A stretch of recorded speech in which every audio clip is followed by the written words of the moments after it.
Mike's RT blog, date July 6, 2008. Okay, everyone. As everyone can see, I am just getting settled after a week after Anthrocon. Let me show you something before I get to my main stuff. One of the CDs I got at Anthrocon. This is the album Live from Sublevel 03. You gotta listen to this. Great stuff. Okay, for this blog, I'm going to be answering some questions and comments from other users that have posted on my videos that have been up for about a week now. So, let's get right to it. First one, by the way, these are handpicked, so yeah, I just picked ones that I think would be good for me answering. I want to fix the camera here. There we go. Okay, first one from Gaius Baltar with 3 R's in it. And this was in my opening ceremonies video. It says, "Thanks for the good AC footage, and hooray for you properly pronouncing Kage." Now, I've heard different pronunciations of Uncle Kage. I've heard most commonly I hear people pronounce it Cage. But the correct pronunciation is Kage. So that's a common mistake.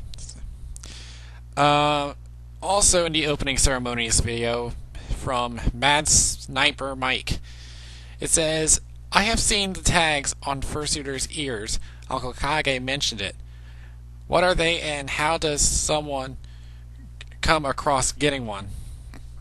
Well, yeah, for those of you who don't know what he's talking about, the fursuiters have these tags with a number on it. Now, it's been going on for, I think it was 3 years, so now, yeah, it's something that, like, if you think about, who are they called? These people that go into the wild, they tag at all kinds of animals' ears, so like they keep track of it or something like that. They do the same thing here, and in order for a fursuiter to get one, they have to go across one of these security guys, and there are a limited amount of tags, so you have to get one quickly. And so yeah.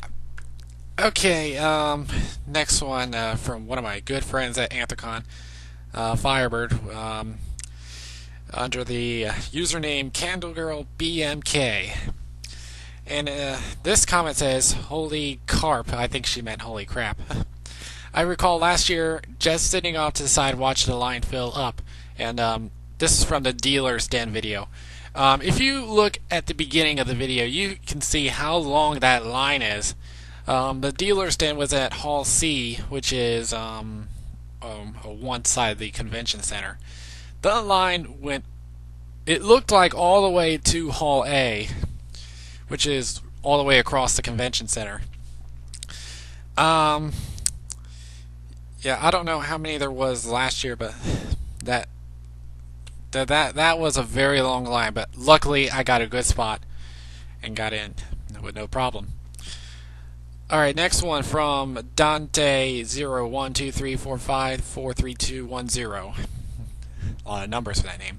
From the Fursuit Friendly Dance video, it says, "How can anyone dance like that in a fursuit?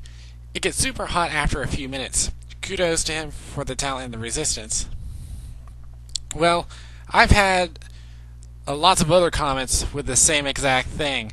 Let me move down a little bit. Where was it? Oh. But yeah, there were a lot of comments with the same exact thing, mostly from the dance competition. Now, I'm not sure whose idea was it to start this kind of competition, but yeah, you gotta have a lot of heat resistance. You gotta be very hydrated. So yeah. If what I would recommend if anyone's going to plan to dance in a fursuit is drink plenty of fluids and get a good cooling system. Which I got one from Anthrocon, which I'll show some other time. Moving on. From Wolfie Darkfang on the Fire and Flames video. Now, if you look at the beginning of the video, it shows the Ranting Griffin outside the dealer stand, and there was someone else with him. And the question was, that was Jibba with him? Awesome. Yes, Jibba Fox. He did the opening act for 2's rant. Very good comedian, and he loves Sprite. On the other hand, 2, he thinks, bah. Yeah, he thought it was terrible during the show. So, yes, that was Jibba Fox with him. From Flying Fox 4 on the Dance Party video. It says, yeah, it's dark, but you can almost see my spiral glowing horns. Yays, LOL. Man, I so want to know what tune that is, or at least the artist. Anyone know what DJ that was? Perhaps I could ask them. This was one of my favorite moments at the dances. I never got to take a look at the DJ schedule, so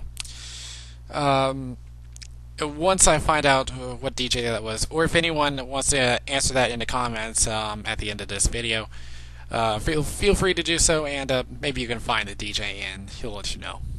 Or if there's anyone else that recognizes that song, you can go ahead and post that as well. Let's see, how much time do I have left? Hit the 7-minute mark. So I still got a little bit of time for a couple more questions before I get to part 2. Next one from Gias Baltar on the Masks video. It says, good video, and indeed Anonymous has furries, from my estimations on details from the anti-Scientology protests.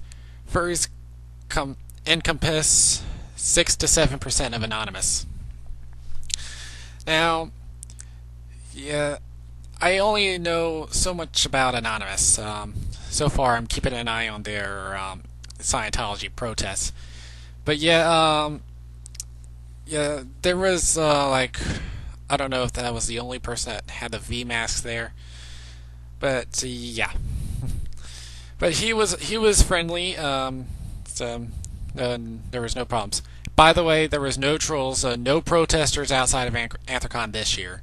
So, hooray for that. And as for the statistics with the 7% furries being anonymous,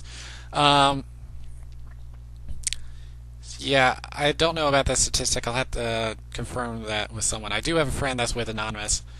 Perhaps she could tell me. How much time? Got a minute and a half, so let me make this quick. From Furlock the 666 on the 2 Sinatra video. It says, this is why I love 2.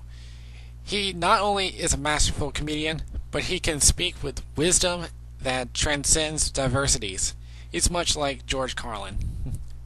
May his soul rest in peace. Yeah, we love 2. I've seen the Sinatra fursuit when I was at a friend's house. I think it was about a month or 2 ago. Very funny. And believe it or not, I never knew that was 2 in that fursuit until that night. So much you can learn from Anthrocon. Okay, running out of time. I'm going to go to part 2. So stand by.